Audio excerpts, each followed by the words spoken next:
Our honoree for the Battle of Crete Award this year was going to be with us this evening. At the last minute, a medical matter had to have her cancel her flight and her trip here, so she is going to be coming to us via Skype at 4 a.m. in the morning in the Ukraine after she is introduced. And I've got to say we're very honored to have her introducer with us this evening. Her introducer is Ambassador Melanne Verveer. In addition to Melanne being Hillary Clinton's chief of staff, she headed her women's efforts when she was First Lady, when she was in the private sector, and when she was in Secretary of State, where Melanne served as America's first Ambassador for Global Women's Issues. She continues that focus, heading the Institute at Georgetown University and the Seneca Point Global Firm. Melanne thinks so highly of Ruslana that although she herself was honored this evening at another event, she left that event early so she could come to be with us to introduce Ruslana. So please welcome Ambassador Melanne Verveer.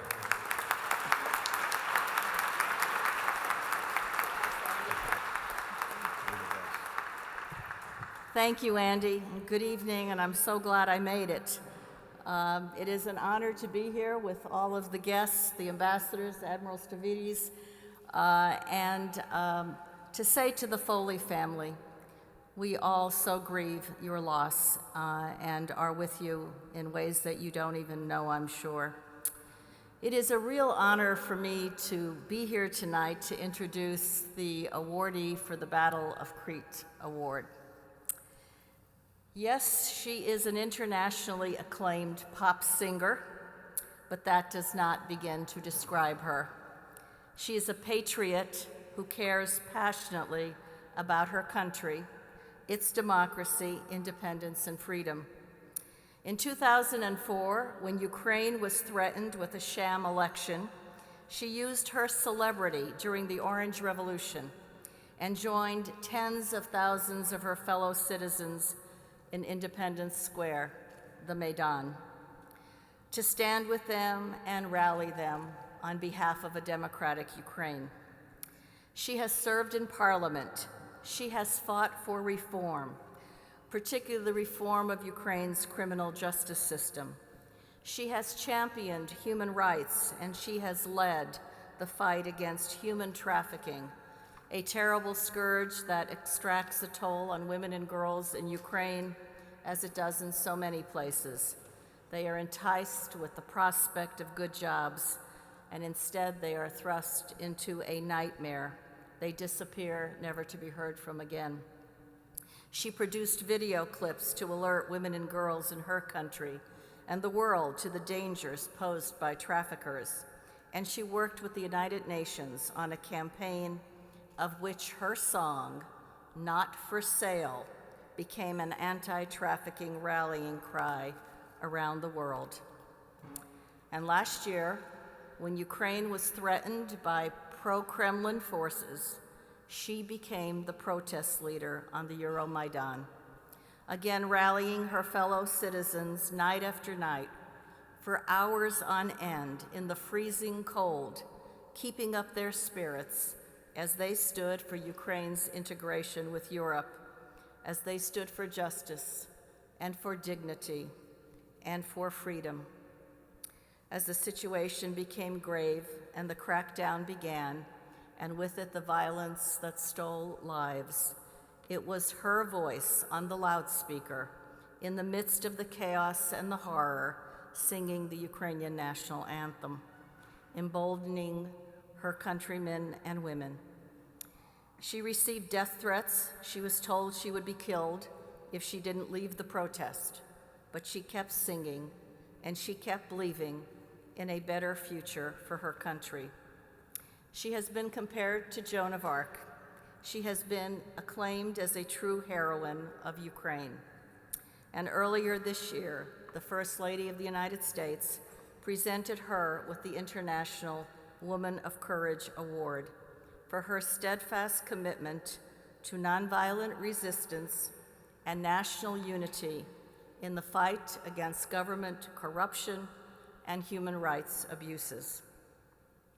So, ladies and gentlemen, please welcome Ruslana Lyzhychko, direct from Ukraine, the 2014 Battle of Crete Award recipient.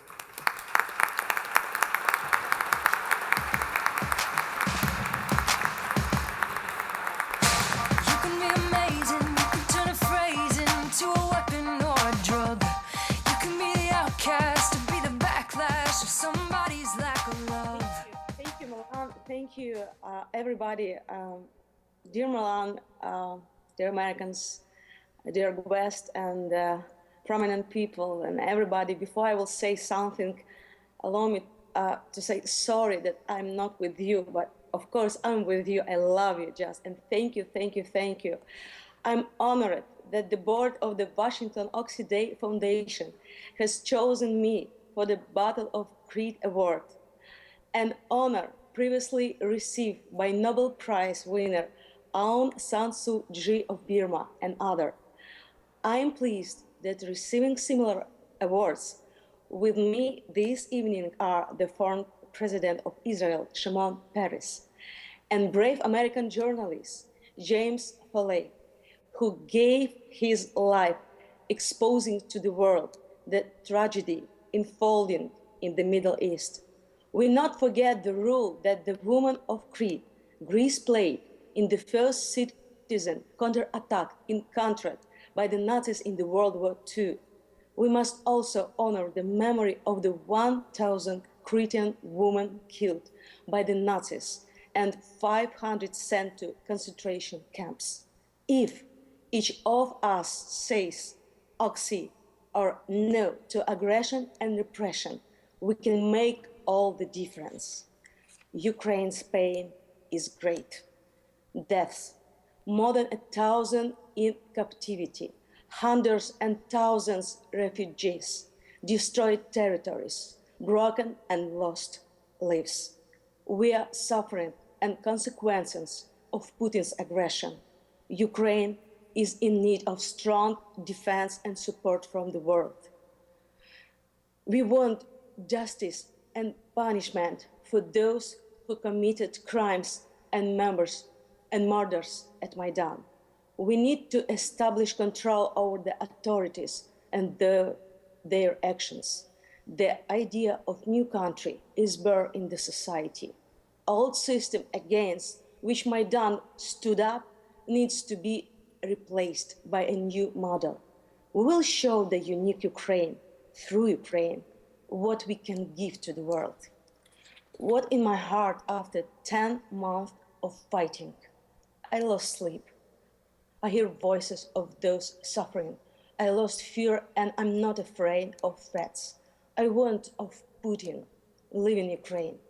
Putin deserves such sanctions that will make him stop murdering people and that would make it too expensive for him to live. Now, I think of the ways to protect the image of Ukraine from Russia propaganda. Enough of provocations and slander.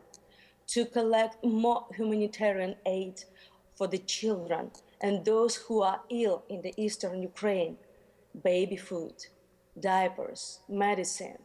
To have those in captivity released as soon as possible. I have been to Donetsk 4 times in order to release 42 prisoners.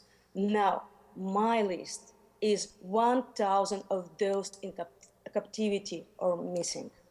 To help families of those who was murdered by Putin's war, to honor the memory of thousands of heroes. Help young men who lost body parts with prosthetics because Kremlin's war took away their change for normal life. Freedom is unstoppable. Maidan is a revolution of spirit. It's a movement of millions for purification and unification. Dictators and criminals Yanukovych and Putin went against millions of people, against us, to patriotic and freedom-loving Ukrainians who are ready to defend the highest human values, life, our families, Ukraine. not for money, but by the call of our hearts. Dictators and criminals Yanukovych and Putin area heartless. For them, people are nothing. They think that revolution at Maidan was staged and paid for. Dictators are losing. Patriotism is priceless and can't be bought with money. Character can be cracked by the tortures. Actions always creates counteractions. The more Kremlin's propaganda tried to destroy the image of Ukraine, the more world supported Ukraine. The more aggressors tried to destroy Ukraine, the more we became invisible. The more Putin tried to push lies, the truth became brighter. Switch on of the flash lights. Ukraine became the soul of the world. I'm proud of my country, of the people who in times of pragmatic rationalism, without hesitation, are ready to give their lives for the most precious, for dignity, for Ukraine, for peace. Heroes never die. Glory to Ukraine, and thank you.